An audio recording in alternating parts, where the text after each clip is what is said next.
New information tonight on a youth football controversy involving a team in Liberty. The president of the league says race was not a factor in the decision not to allow one of Liberty's teams to be in the playoffs. First News anchor Stan Boney brought us the story last night. He is live in the studio now with what he learned today.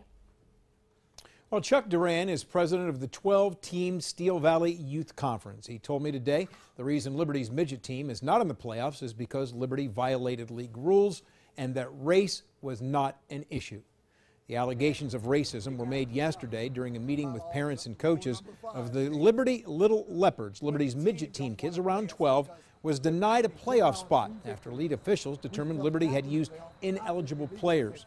It was decided, and Liberty agreed to forfeit 3 games.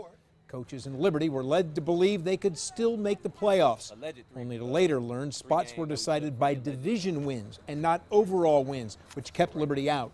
Liberty officials claimed the rules were changed to keep them out.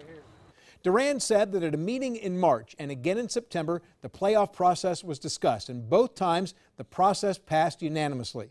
Said Duran, everybody agreed, again a 12-0 vote, including Liberty, who voted to accept the way the setup was. Liberty voted to accept the system twice.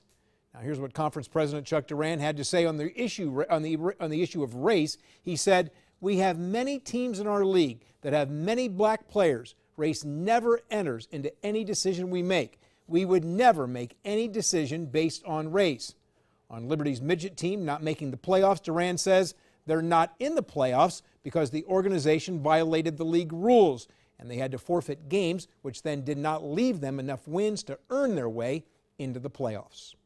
I talked with Liberty's Vice President, Antron Rutland, who confirmed Liberty did vote for the playoff process, but were led to believe they would still have a chance to make the playoffs.